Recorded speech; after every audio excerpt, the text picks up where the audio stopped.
on se concentre à Tel Aviv sur l'ouverture du consulat général, l'aide sociale d'urgence, l'aide Oui. psychologique, l'aide économique et tous les Français qui ont encore besoin d'actes d'état civil et de passeport et de guider ceux qui viennent nous Ouais. voir. Et nous recevons à présent, dans cette heure d'actualité, le consul général de France à Tel Aviv, Monsieur Mathieu Clouvel. Monsieur le consul, bonjour, merci d'être avec nous ce matin sur Studio Qualita. Grand bonjour à vous, très heureux d'être avec vous. Alors, on va parler de choses qui intéressent plus particulièrement ceux qui nous regardent et ceux qui nous écoutent ce matin. C'est les vols. Alors, il y a deux sortes de choses. Il y a les vols d'abord de personnes qui sont bloquées en France ou à l'étranger et qui veulent rentrer en Israël. Et puis, il y a aussi un sujet aussi important. C'est des franco-israéliens très souvent ou aussi des touristes français qui sont bloqués ici en Israël, donc à Tel Aviv ou à Jérusalem, et qui ne peuvent pas repartir en France. On va commencer justement par ce cas. Qu'est-ce que vous pouvez nous annoncer sur cette situation, monsieur le consul?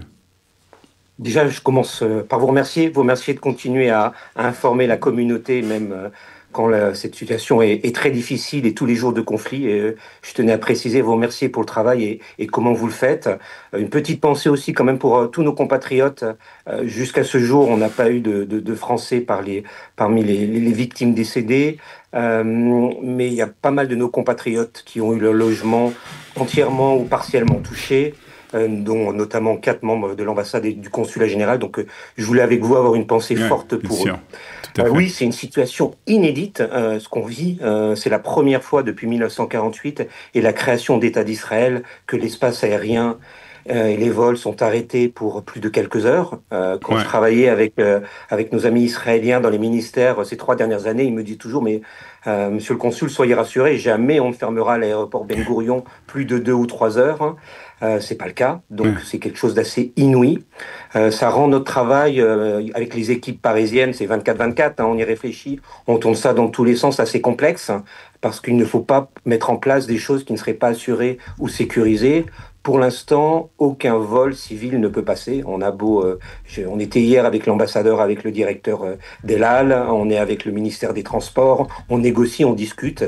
Pour l'instant, il n'est pas assez sécurisé de rouvrir les aérogares de l'aéroport pour les départs. Sur les ports, on voit bien quelques initiatives individuelles, mais ce qu'on nous dit aussi dans les autorités de sécurité israéliennes, c'est que faire quelque chose de plus massif et d'organisé où on rassemblerait beaucoup de franco-israéliens, il y a quand même pas mal d'interrogations vis-à-vis des attaques iraniennes. Donc on regarde toutes les hypothèses de tous les côtés. Moi, je voudrais rappeler déjà deux principes forts.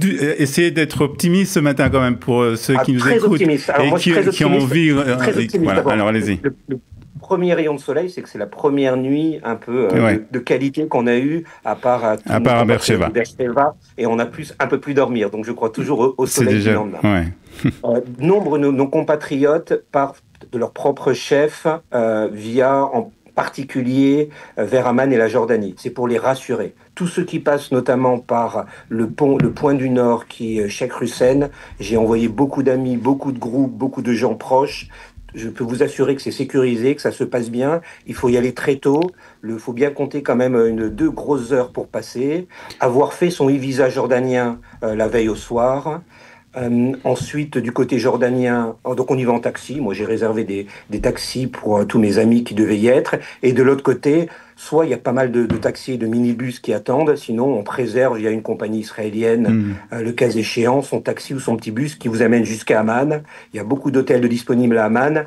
Et il y a encore des vols qui sont rajoutés chaque jour. Est-ce que les équipes du consulat sont sur place justement pour essayer d'aider ces ressortissants français à faire ce passage qui est assez simple, mais qui demande quand même une certaine connaissance? Tout est vraiment bien indiqué pas à pas sur notre site internet. Je conseille vraiment d'aller le voir sur le site internet du consulat général. On a tout expliqué, à quel moment il faut avoir 10, 50, 100 shekels sur soi, comment faire son e-visa, comment passer d'un côté ou de l'autre.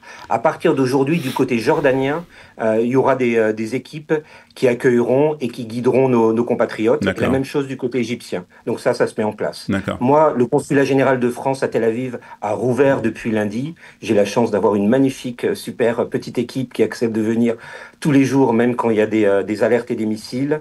On se concentre à Tel Aviv sur l'ouverture du consulat général, l'aide sociale d'urgence, l'aide psychologique, l'aide économique et tous les Français qui ont encore besoin d'actes d'état civil et de passeport et de guider ceux qui viennent nous voir. Juste pour revenir sur ce passage, soit par l'Égypte, soit par la Jordanie, c'est bien clair que les frais sont à la charge des personnes qui voyagent. Oui, tout à fait. Là, il y a quelques dizaines de shekels à payer, selon les cas, voire entre 100 et 200 shekels, et je confirme, oui. D'accord. Est-ce qu'il y a quand même, avec vos discussions avec le ministère des Transports, peut-être d'autres ministères israéliens, est-ce qu'il y a quand même des solutions qui sont envisagées pour que ces départs se fassent depuis Israël, peut-être pas de l'aéroport Ben Gurion, mais en tout cas que ces départs se fassent d'ici, qu'on ne soit pas obligé de passer par l'Égypte ou par la Jordanie? Alors moi, le rêve, je vous avoue, le rêve à l'ambassadeur et moi, et également nos ministères à Paris, c'est que les quelques vols qui commencent à partir pour aller chercher les Israéliens, notamment à Paris, qui partent pas vides, et qu'on nous embarque tous nos Français et nos Franco-Israéliens. Pour l'instant, on obtient des refus parce qu'ils ne sont pas assurés sur le plan sécuritaire de rouvrir l'aéroport. Donc je pense qu'il faut encore attendre un petit peu. Il faudra attendre un petit peu. Alors, on va parler aussi de ces Français, franco-israéliens aussi, des fois, qui se trouvent bloqués à Paris ou dans d'autres villes en Europe et qui doivent rentrer ici parce que très souvent, eh bien, ils ont laissé une famille, des enfants tout seuls, ou tout simplement parce que ils ont besoin de se retrouver en famille. Qu'est-ce que vous pouvez leur dire aujourd'hui? Déjà, on pense très très très fort à eux. C'est beaucoup de situations humaines dans les deux sens, très très difficiles. Enfin, des parents isolés, des enfants isolés, des situations médicales.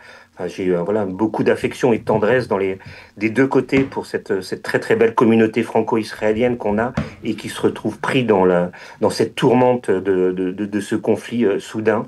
En ce qui concerne les Français qui sont, les Franco-Israéliens qui sont en France ou à l'étranger, mon conseil, c'est de faire le point avec le consulat d'Israël sur place, dans le pays où ils sont, et le consulat d'Israël à Paris. C'est eux qui vont organiser, en concertation avec Elal, les retours. Il y a un formulaire qu'Elal a mis en place, mais je les invite à prendre la tâche du consulat d'Israël à Paris.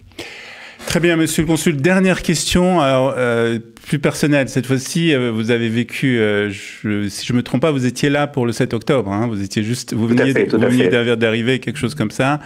Donc le 7 octobre, vous étiez ici. Vous vivez aussi cette nouvelle guerre entre l'Iran et Israël. Comment vous vivez ces moments à l'israélienne?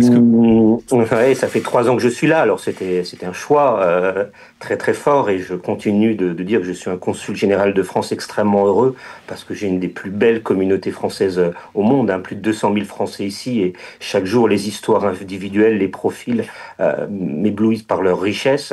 C'est des moments forts et durs.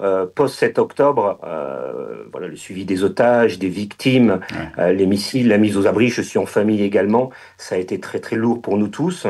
Et là, à nouveau, c'est des moments forts. J'ai des collaborateurs qui ont eu leur logement affecté, d'autres qui ont eu grandement peur. Hein. Il y a eu 2-3 nuits où ça tapait extrêmement sec. Mais vous voyez, on garde le sourire, on est serein, on se mobilise pour la communauté et on met tout en place pour qu'elle soit accompagnée le mieux possible et renforcée de notre fraternité française républicaine. Je pense que c'est ce qu'on sait faire le mieux. Ouais, c'est pas trop éprouvant quand même? Ça va, vraiment, cette semaine, je trouve que ça va bien. On tient le choc, on dort peu, mais ça a du sens ce qu'on fait, donc on sait tenir. Très bien. En tout cas, on va donner donc le conseil pour tous ceux qui... on va recommander donc les personnes qui ont donc des questions par rapport justement à un rapatriement, que ce soit de France vers Israël ou d'Israël vers la France, de s'adresser au site, de rentrer dans le site du consulat de France à Tel Aviv. Parfait. Et il y a un numéro de téléphone du centre de crise à Paris qui répond 24/24. Très bien. On trouvera aussi ce numéro de téléphone dans le site du consulat. Merci beaucoup, monsieur le consul. Merci d'avoir été ce matin avec nous. Bonne journée à vous. Bonne journée. Au revoir.